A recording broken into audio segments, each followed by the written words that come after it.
Bismillahirrahmanirrahim. Pada kesempatan ini kita akan membahas sistem telekomunikasi yang disebut dengan telemetri. Jadi kita sebagai manusia atau bisnis atau sesuatu unit yang mengelola sebuah sistem, kadang-kadang kita membutuhkan suatu masukan atau suatu titik yang lebih agak jauh dari tempat kita berada, namun data itu sangat diperlukan. Misalkan sebuah unit untuk mengelola risiko bencana, ya. Misalkan bencana dari angin atau uap panas dari gunung berapi.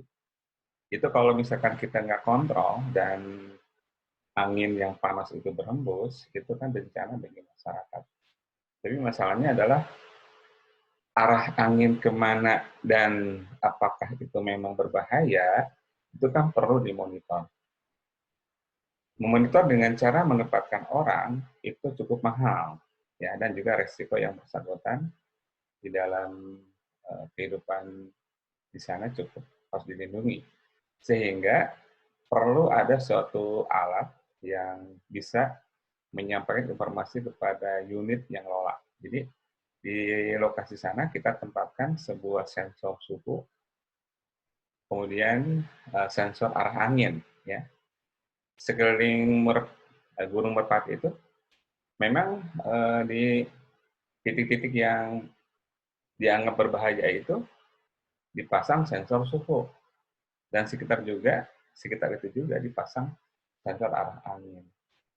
Jadi kalau misalkan suhunya panas, sistem akan mengetahui bahwa itu terjadi panas. Dan arah anginnya kemana gitu kan, sehingga bisa dikendalikan bahayanya dan juga bisa di-warning pada masyarakat. Nah, itu salah satu bentuk manfaat dari sistem seperti itu. Nah, sistem seperti itu adalah sistem telemetri. Ya. Kita akan bahas tentang sistem telemetri.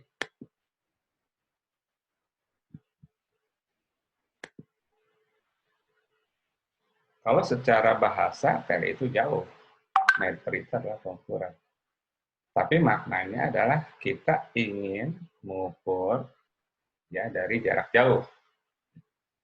Sebenarnya bukan mengukur saja gitu kan, tapi juga bisa mengontrol. Contoh misalkan salah satu tugas akhir mahasiswa adalah ngontrol kunci dari gardu PLN. Itu kan setiap gardu itu ada kuncinya ya untuk pengamanan. Dan ada petugas ke situ bawa kunci. Nah, kadang-kadang ngelola kunci juga nggak mudah. Udah nyampe ke sana, kuncinya belum kebawa. Atau apa namanya, ada orang yang merusak kunci begitu. Akhirnya intinya kunci perlu dikontrol. Nah, caranya itu adalah pegawai PLN ke data lokasi dengan menunjukkan atau cara masukkan ke sensor bahwa itu adalah karya PLN yang valid, kemudian data itu dikirim ke pengontrol. Nah, data yang dikirim ke pengontrol namanya bisa disebut sebagai telemetri gitu. Ya. Jadi tidak hanya asal ngukur, tapi pengiriman data pun itu ada telemetri. Maka demikian si pusat itu bisa mengontrol kunci-kunci dan bisa mengidentifikasi siapa yang datang ke lokasi gardu itu. Ya. Itu manfaat dari telemetri. Ya, kemudian ada lagi itu air mengenai misalkan kondisi tanah, kondisi air. Itu kan kayak datang petugas bisa, tapi kan banyak tenaga ya yang harus disiapkan. Tapi dengan cara nambah alat-alat tertentu di pesawat dan seterusnya, data-data itu bisa dikirim ke pusat apa yang terjadi, gitu kan? Kondisi air, kondisi suhu dan seterusnya. Itu namanya bagian daripada telemetri. Jadi telemetri itu adalah semacam apa ya? Sebenarnya bukan tidak hanya mengukur, tapi data-data yang didapat dari secara jarak jauh, ya, itu termasuk daripada telemetri. Ini kalau tele itu jauh ya, meter itu kurang. Ya, jadi ada istilahnya remote location. Nah, telemeter itu karakteristiknya itu adalah mengubah atau karena yang di objek itu kan belum tentu listrik ya. Jadi mengubah objek itu suhu ke berapa menjadi sistem elektrik yang mengubah. Kita namanya transducer. Semua transducer pasti titik itu yang perlu dilakukan atau sensor istilah kita. Jadi convert kepada sinyal. Setelah sinyalnya tahu, baru itu akan dikirim untuk dianalisa, dikonversi ke data, lalu dikirim ke pusat untuk dianalisa. Jadi input itu adalah objek, ya, objek. Misalkan suhu, kelembaban, atau siapa yang datang ke gardu, gitu ya. Nah itu dikonvert. Kalau suhu kelembaban kan bukan listrik, ya, convert ke data. Kalau apa kayak kartu itu dengan dibaca oleh sensor ID card, ya, RF atau apa gitu. Tahu identifikasinya, diproses, dikirim gitu kan. Jadi ada proses transducer, ada proses pengiriman. Ini posisi di lokasi tempat. Biasanya sistemnya sistem radio biasanya ya. Pasti di sini sistem analog, tapi bisa juga maksudnya kontennya digital tapi biasa. Sistem itu adalah sistem analog. Ini adalah telemetri ya. Ini radio link, ini ada interface. Nah, di ujungnya, di pengontrol itu ada sebaliknya dari sinyal yang diterima itu diproses menjadi digital, lalu outputnya diterima oleh server atau pusat kontrol atau aplikasi yang bisa menerjemahkan apa yang terjadi di ujung sana. Ini blok diagram telemetri. Nah, bagaimana persoalan di telemetri? Persoalan di telemetri itu pertama adalah soal data itu akurat tidak. Jadi artinya sensornya yang akurat. Ya. Itu dulu. Meyakinkan bahwa alat di sana sensornya adalah akurat. Ya kita percaya pada pabrik ya. Akurat begitu. Setelah tahu akurat itu, maka kita memilih sistem pengiriman di ujung. Sistem digital atau sistem analog. Tapi domainnya kalau agak jarak jauh itu adalah umumnya adalah analog ya. Kalau ingin tahan banting terhadap interferensi di space udara ya. Oke, kemudian dari sistem diterima itu ada yang namanya correction ya, ya udah kita bahas ya. Jadi ada sistem kalau udah inputnya kan analog, dikoreksi menjadi dikonversi menjadi digital. Nah, digital ini ditambahkan bit control begitu.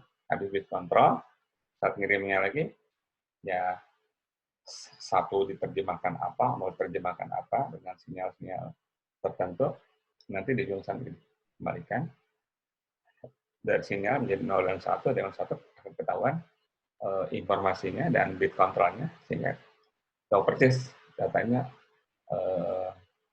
valid atau tidak. Ya. Valid atau tidak. Ini cara itu dari awal sudah didesain. Ya. Sudah didesain agar kita meyakini bahwa proses itu valid dari ujung ke ujung. Jadi proses yang tengah ini kita validkan dulu. Baru habis itu nanti di prosesornya itu tinggal mengganti algoritma atau aplikasi dan terjemahan lebih lanjut.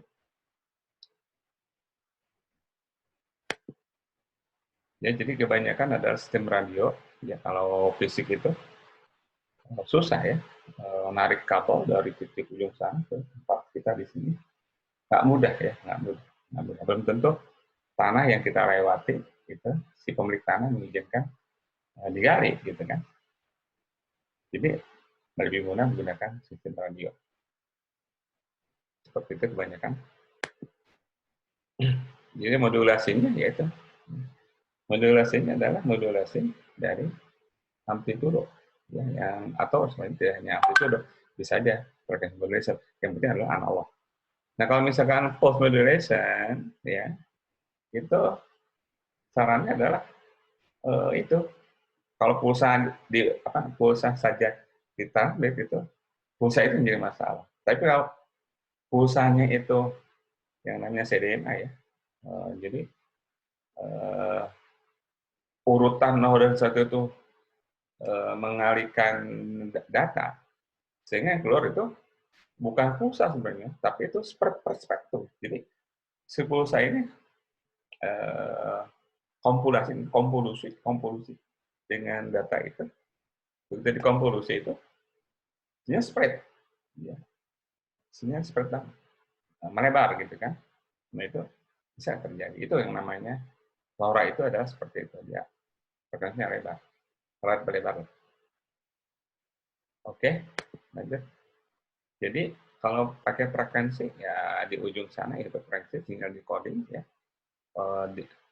di volt controller, di mixer, transmit, ya kan, sudah terima, di receive, diidentifikasi, di data, ya. Secara blok adalah mudah. Kalau pulsa itu pulsa ya, jadi dari masing-masing channel digabung gitu, ada commutator, space dari time, ya, pulsa dikirim, ya, dikirim. Ini asumsinya adalah kondisi udara atau dia para frekuensi tertentu sehingga sinyalnya itu cukup baik. Tapi secara umum jarang menggunakan sistem yang pulsa itu, ya, secara umum. Karena yang terjadi itu adalah ini. Jadi objek itu yang akan dimonitor itu memang butuh stimulus atau sensor. Ya, fungsinya adalah dari analog menjadi digital, gitu ya. Itu baru masuk ke modul transmisi. Nah, modul transmisi di ujung sana itu bisa namanya LoRa, low range, ya, low range. Ya. Powernya low, tapi range-nya agak panjang. Kalau secara kasat mata, dia itu adalah spektrum sebenarnya. Jadi sinyal itu konvolusi namanya, menghasilkan sinyal yang sinyalnya itu adalah spektrum. Di teknologinya namanya teknologi CDMA, sekeluarga lah, atau variasi dari CDMA. Dia itu coding, ya, kompilasi dengan sinyal digital 01 itu. Outputnya adalah itu spektrum, jadi lebar. Nah, cara lain adalah menggunakan yang GSM. Jadi ada modul telemetri ya. Kenapa GSM? Karena asumsinya GSM itu di mana-mana, ya, dan sudah mencakup kepada hutan, di gunung, segala macam, sehingga dengan menempelkan sistem lewat GSM itu bisa nyampe. Cuman bahwa di lokasi itu istilahnya adalah bagian atau subscriber atau pelanggan dari GSM, baru sistem itu jalan, ya. Dan kalau misalkan seperti itu, maka yang menjadi problem selanjutnya adalah maintenance dari nomor itu. Artinya setiap bulan tertentu harus diisi pulsa kalau dia aktif, atau setiap bulan kita bayar kepada provider kalau itu pasca bayar, itu diminta. Nah sekarang ini ada operator yang memang jobnya itu atau bisnis itu adalah menjual internet optik, IoT. Sudah ada sekarang, ya, di ini sudah ada kerjasama dengan operator Prancis begitu. Kebetulan bukan BUMN. Jadi sebenarnya pesaingnya kita, pesaingnya operator GSM, gitu kan. Tapi ini adalah bagian mengambil celah marketing khusus untuk IoT. Kenapa orang itu berani masuk di BIS IoT karena dia meyakini bahwa pada saat ini akan berkembang industri yang keempat, di mana sistem mesin-mesin itu saling berhubungan secara langsung menggunakan IoT. Gitu kan.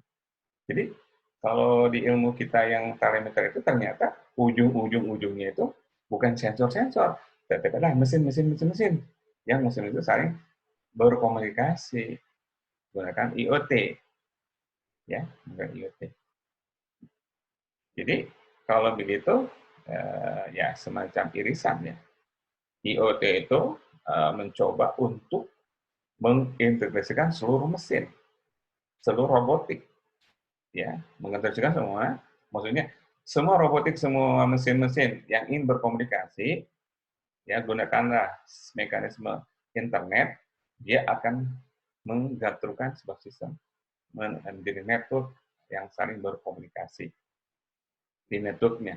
Ya. Nah, kalau kita karena itu adalah di ujung suatu lokasi tertentu yang kita ingin tahu objeknya, suhunya, kelembabannya, kondisi air dan seterusnya yang di-convert menjadi digital, lalu hasil data itu mau dikirim ke satu titik, katakanlah pusat pengolah data, untuk dianalisa, untuk dikaji, untuk disimpulkan seperti kondisinya, lalu disimpulkan, lalu ada action plan. Nah, seharusnya seperti itu parameter itu, ya, menggunakan atau transmitnya itu menggunakan IoT, ya, bisa boleh, tapi IoT sendiri adalah bagian dari sistem yang integrasi integral menghubungkan beberapa dari mesin, ya. Nah, memang ada suatu cost untuk operator IoT, memang, ya. Tapi kalau misalkan itu sering di cost-nya terpenuhi, nggak ada masalah. Tapi kalau misalkan kita merasa bahwa itu adalah cost yang cukup tinggi, kita ingin yang simple untuk internal kita, yang penting kita harus membangun sistem sendiri yang menurut saya lebih bagus menggunakan sistem LoRa, ya, karena dua ini bagian dari bisnis tertentu, bisa bisnis GSM dan bisnis IoT. Mungkin demikian yang bisa disampaikan, ya.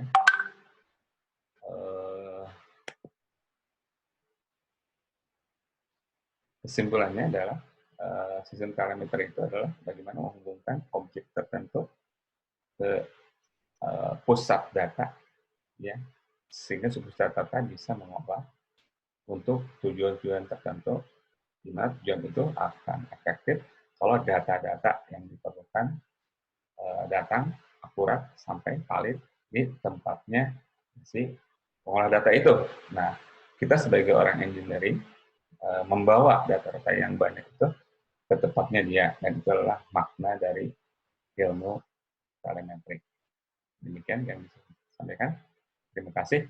Wassalamualaikum warahmatullahi wabarakatuh.